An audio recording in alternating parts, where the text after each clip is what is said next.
Homemaker are like parasites. At a family gathering, Bill looked down on me, a homemaker. The relatives around us gave him disapproving looks. But Marissa, oblivious to the atmosphere, laughed loudly and said, "Yeah, like a jobless bum. It's true that I'm not working. But that's because Bill wanted it that way." I clenched my teeth in frustration. Bill, finding my reaction amusing, smirked and said, "Why don't you quit being a homemaker and get a job? Not that someone as useless as you could manage it." "Dad, come on, it's mean to tell the truth like that." Marissa laughed hysterically at his comment. "I've had enough of these too. All right, I'm quitting being a mom today." What? After this, they would both end up in a dire situation. My name is Mary. I'm a 45-year-old homemaker. I currently live with my husband Bill and his daughter Marissa. I met him at a dinner party hosted by a mutual friend. Back then, I was a nurse with little opportunity to meet new people. Nursing is a female-dominated field, and while there are many male doctors, competition is fierce. The attractive nurses often dated the doctors. With my average looks, I didn't stand a chance. Besides, dating within the hospital could be awkward if things didn't work out. So I decided to seek opportunities outside. I asked my friends to introduce me to men. But it was tough going. My job involved night shifts and working on weekends. Because of this, I rarely matched schedules with most men. As a result, dates often ended after 1 or 2 meetings. But Bill was different. I went on many dates with him. The key reason was his job. He worked in sales for an international cosmetics company. His job mainly involved dealing with department stores, and he often worked on weekends. Because of this, he often had weekdays off, making it easier to coordinate our schedules. Our dates were fun. They were often short, involving just a meal or karaoke, but we always had a good laugh. I thought I'd be incredibly happy if I could marry him. One day, out of the blue, Bill proposed to me.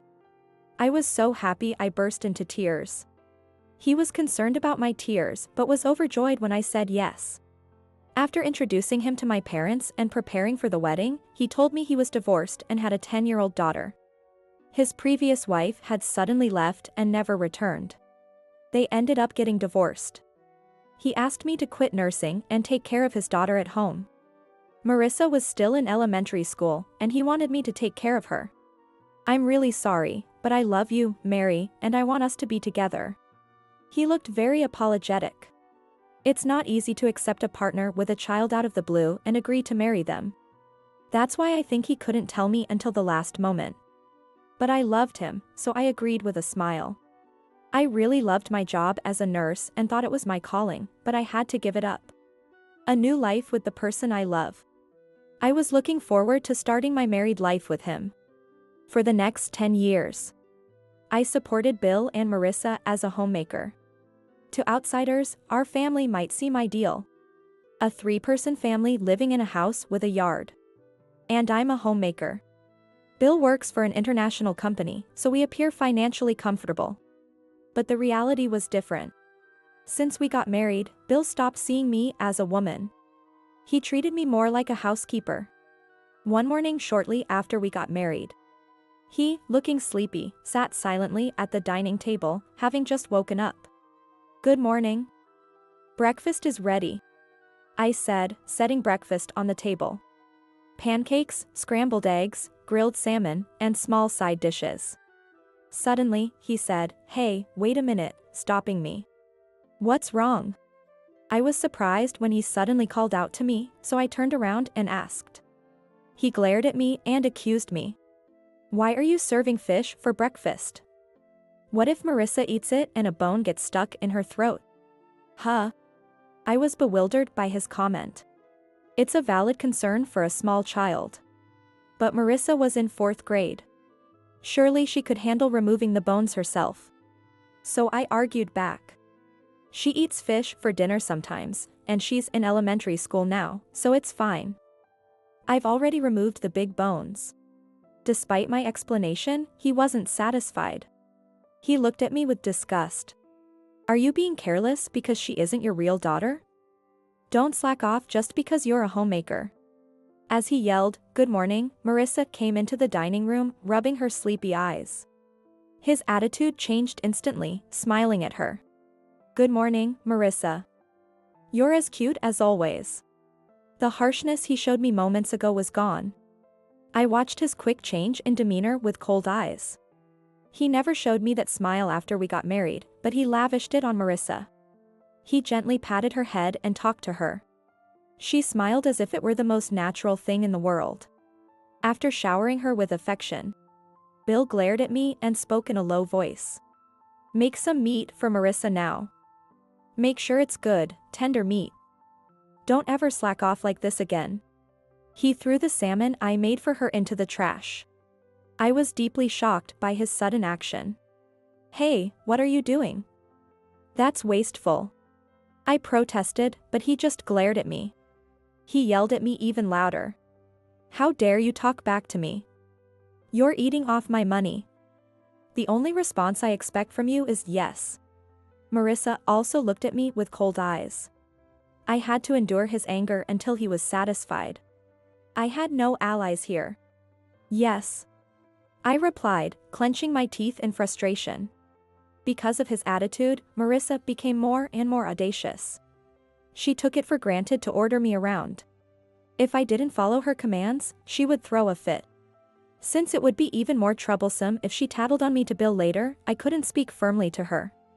10 years have passed since we started living together, and Marissa is now 20. She's a college student, but she leaves all her chores to me.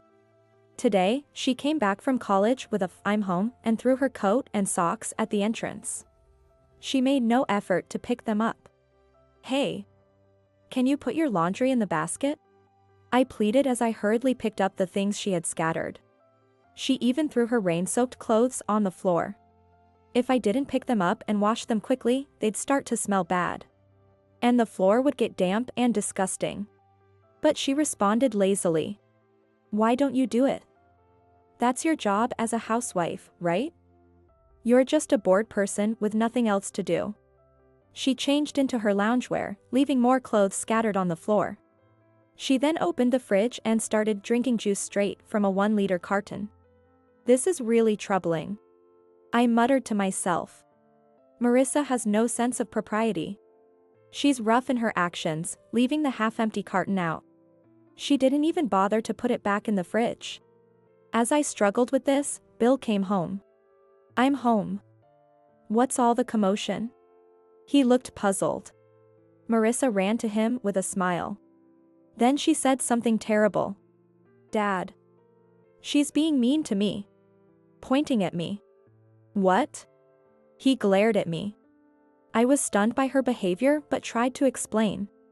I just asked Marissa to put her clothes in the laundry basket because she left them all over the place. It's something even an elementary school student could do. It wasn't a difficult request. But the moment I said that, Bill sighed deeply. Why don't you do that yourself? If you can't even manage the house properly, what's the point of being a homemaker? He criticized me without listening. In his eyes, I'm useless if I can't fully support her lifestyle. This is ridiculous. I muttered in shock. Why do I have to care for Marissa, a college student, as if she were a toddler? I couldn't accept it. She hid behind Bill, smirking triumphantly at me. Just do everything yourself. From now on, make sure I don't have to say anything and anticipate my needs. He commanded me. With that, they returned to their rooms. I'm exhausted. Once I was alone, I felt all my energy drain away. Lately, Marissa has been mimicking Bill's attitude towards me, always looking down on me. I can't bring myself to feel any affection for her. I've always tried to raise her as if she were my own daughter, but with her attitude, it's tough. Even with a blood connection, it would be difficult. And Bill, who I used to love so much, doesn't show me any affection either. He constantly treats me like a housekeeper. Since we got married, he has only smiled at Marissa. Is this really okay?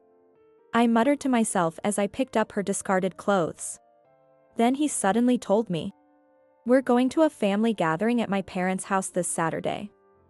Get everything ready. I was taken aback by his announcement. Saturday? That's the day after tomorrow. Why are you telling me something so important now? Today is Thursday. I need to buy a gift for the in-laws and rearrange my plans for Saturday. If you had at least told me a week ago. I said, but he just laughed condescendingly. You're just a homemaker. You don't have any important plans, do you? Unlike Marissa and me, you're unemployed. Just get everything ready. With that, he left for work. This can't be happening. I was left in a state of panic by his words. And then the day of the family gathering arrived. We're here. I managed to prepare everything and arrived at the in-laws' house with Bill and Marissa. Welcome. We've been waiting for you. Bill's mother greeted us with a smile. His father had passed away, so she lived alone now. She was always kind to me, often saying, if you ever have any problems, feel free to talk to me. I really wanted to talk to her about Bill and Marissa, but I didn't want to burden her with additional stress. So I kept my troubles to myself. By the time we arrived, other relatives were already there. Bill's mother had ordered sushi, and the gathering was going smoothly. But an hour later, as everyone was getting tipsy, Bill, now slightly drunk, laughed and said, "My wife is a homemaker who refuses to work. She's so expensive to keep." He slammed his beer mug on the table. "Bill, what's gotten into you?" his mother asked. Everyone was startled and looked at him. "Bill, maybe you've had too much. Here, have some water." I tried to hand him a glass of water. But he slapped it away forcefully. Then he said, "Homemakers are like parasites." He looked down on me, a homemaker, in front of everyone. His eyes clearly showed his contempt for me. The others around us looked at him with puzzled expressions. But Marissa, oblivious to the tension, laughed loudly and said, "Yeah, like a jobless bum. It's true that I'm not working. But that's because he wanted it that way. And also to properly take care of Marissa when she was in elementary school. All these past 10 years have been disregarded." I clenched my teeth in frustration. Bill, finding my reaction amusing, sneered and said, "Why don't you quit being a housewife and get a job? Not that someone as useless as you could manage it." Despite being the one who asked me to quit my job, he now said this. It's truly unbelievable. I wanted to continue my job as a nurse. But after making me quit and 10 years later, he changes his tune. And now he calls me useless. It's just too malicious. Seeing how bad his comment was, his mother tried to defend me. "Bill. That's enough. Don't call Mary useless," she said. The others also gave him disapproving looks. But he didn't seem to care at all. "Why are you mad, Mom? If I'm too nice to her, she gets carried away. That's why I'm strict," he said, smirking. Marissa was just like him. "Dad, don't say the truth like that." "Although I also think she's useless," she said, laughing heartily. Marissa found his comment hilarious. Bill's mother looked bewildered by their behavior. "That's horrible," she muttered softly. Then she looked at me with a worried expression. I quietly told her, "This is how they always are. Please don't worry about it." This made her turn pale and apologize profusely. I had meant to reassure her, but it seemed to have backfired. She glared at Bill and Marissa. But they didn't notice at all. They continued laughing without a hint of remorse. I've had enough of them. I gave Bill and Marissa an ultimatum. "All right, I'm quitting being a mom today." "What?" They stared at me in disbelief. What followed would throw their lives into chaos. Marissa quickly recovered and snorted. "That's hilarious. If you quit being a mom, you'll have nothing left," she said, laughing loudly. Bill joined in, laughing condescendingly. "What will you do if you quit being a mom now?" They continued their cruel remarks. Their behavior was truly disgusting. Bill's mother had been frowning in displeasure since earlier. The look she gave them was not that of a mother or grandmother. She must have been disgusted by their outrageous behavior. The other relatives also whispered among themselves, clearly displeased with them. No one joined in their laughter. Unaware of this, they continued to make belittling comments towards me. You've been unemployed for 10 years. Now society doesn't need you. This is the price you pay for staying home and doing nothing. Bill shouted at me with a smirk. Unlike young me with a bright future, you're just an old hag now. Tough luck. Marissa laughed harshly. I felt a surge of anger. I clenched my fist quietly. For over 10 years, I've endured this. That was because I loved Bill and believed that Marissa and I would eventually become a real family. I truly believed that. But reality was completely different. His attitude changed drastically after we got married. He treated me like a housekeeper ever since. He wouldn't even call me by my name. Marissa was the same. She constantly ordered me around. She saw me as nothing more than a convenient caretaker. She never saw me as her mother.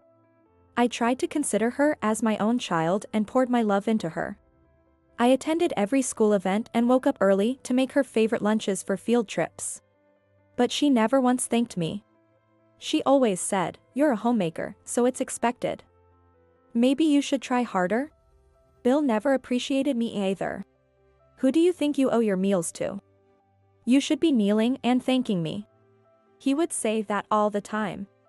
To him, working for money made someone superior, and my doing housework was just taken for granted. He always said, "You're lucky. Staying at home all day must be easy." What a joke. From morning till night, I had endless chores, cleaning, laundry, cooking. Even when they were relaxing and watching TV, I was always busy with housework. To them, it was just natural. I was just a convenient presence. I couldn't stand being with them any longer. It was time to end this. In the midst of this awkward atmosphere, I suddenly stood up. Bill and Marissa were startled by my sudden movement. "What's with you? You're scaring me," he protested in a high-pitched voice. With a blank expression, I declared, "I'm quitting being a mother. From now on, I'm a stranger to you, Bill and Marissa. Goodbye." I quickly grabbed my bag. I headed for the door of the house. Bill's mother and the others looked bewildered but didn't try to stop me. Bill started to panic. "Wait. Are you going home?"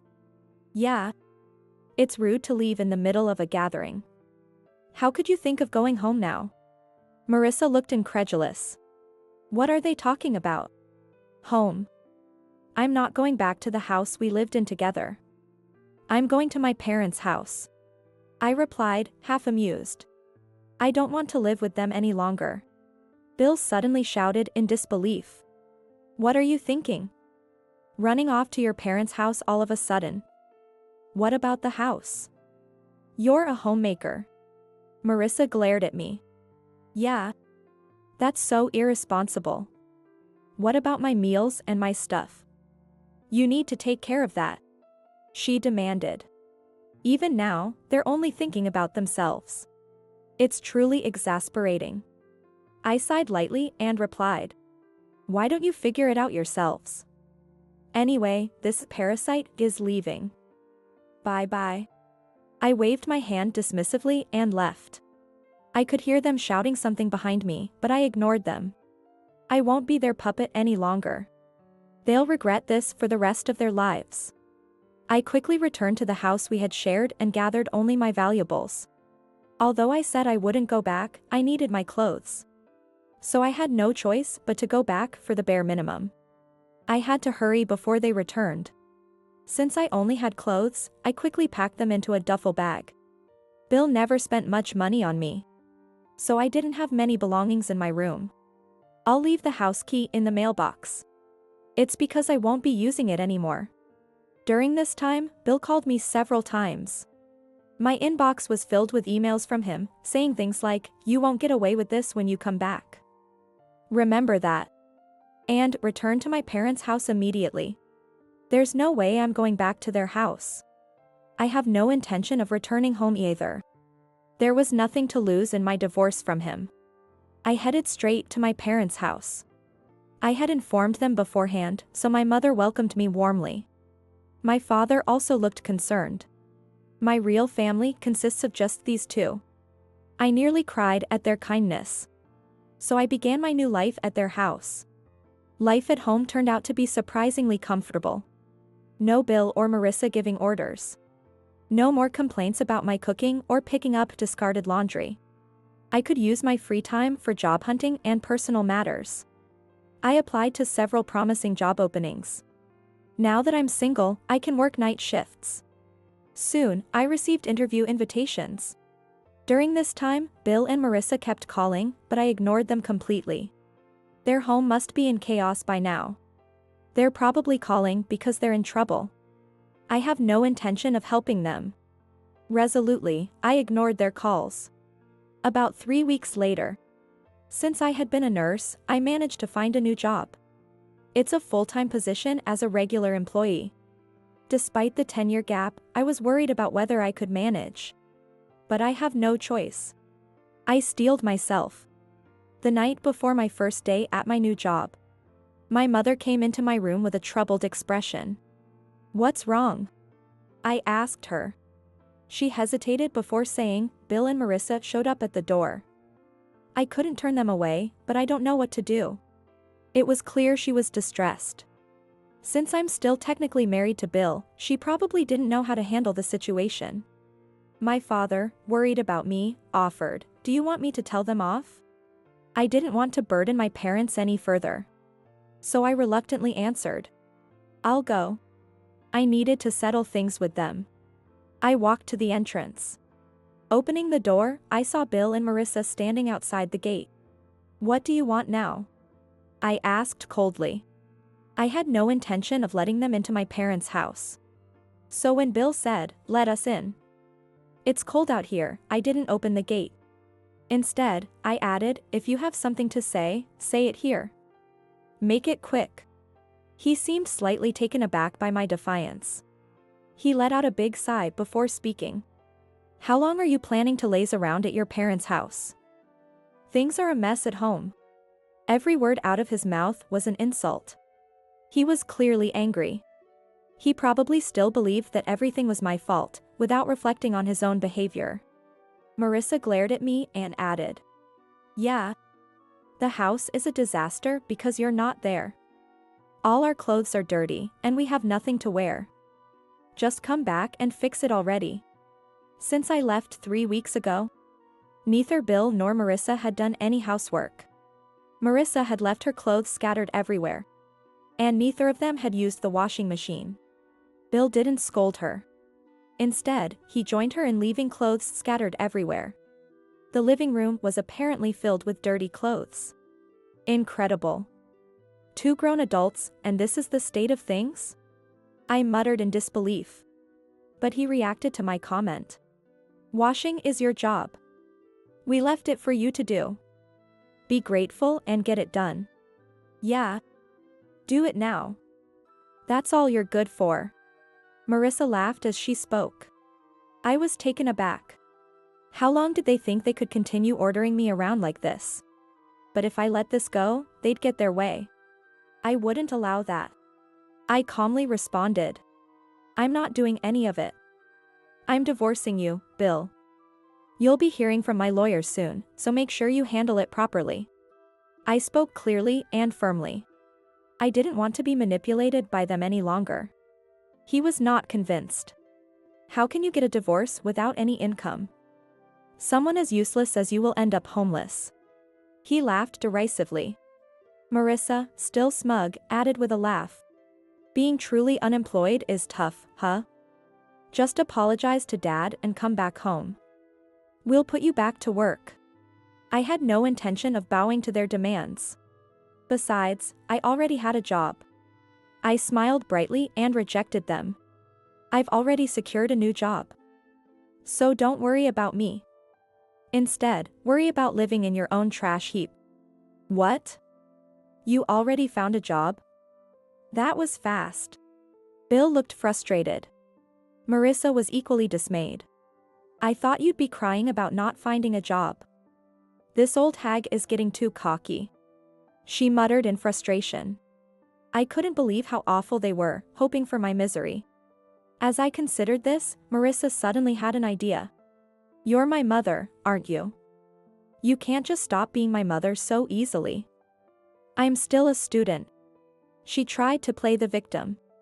But it was too late for that. She knew the truth. I smiled at her and said, "Marissa, you know the truth. We're not blood related. Once I divorce your father, we won't be family anymore." "What?" She turned pale as she realized this. She had finally remembered. Her mind seemed slow to grasp the situation. I was not her real mother. Her biological mother was someone else.